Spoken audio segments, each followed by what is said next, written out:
Hi, I'm Andrew with Baker's Guests, and we're here today to just do a little bit of an overview on a TIG 200 by Lincoln.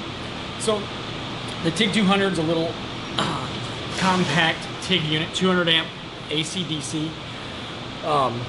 So right out of the box, I mean, you get everything that you need to do with TIG. You get a foot pedal, TIG torch, all your leads, your ground lead, everything that you need to come with, regulator and a flow meter, obviously not a gas bottle.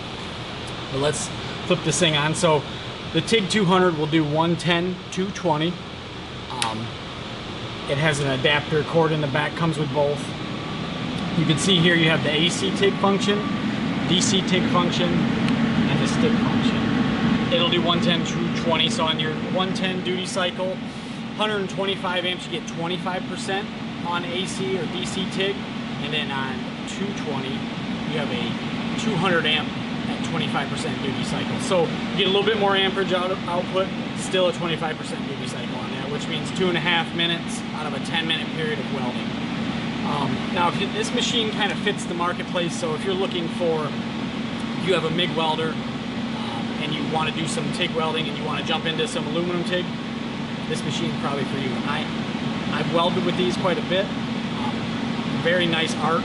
When you jump into your TIG AC, so you want to get into the AC, your AC frequency goes from 60 to 150, so it has a minute adjustment in there.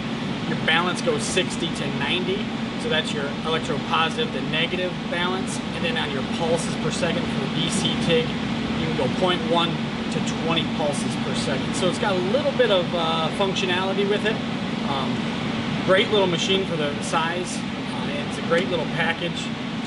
I've personally had some good friends that work in fab shops, and so say they were using an older style TIG unit and it broke down. A couple of my friends, they owned these. They took them into the fab shop and they ran production aluminum parts with them with no problems. Now remember, this is just an air-cooled unit, so there is no water cooler on it. That's why the duty cycle is so low, but in their production setting, it was more of like a 2-inch weld and then on to the next part. So they had a little bit of a downtime in between.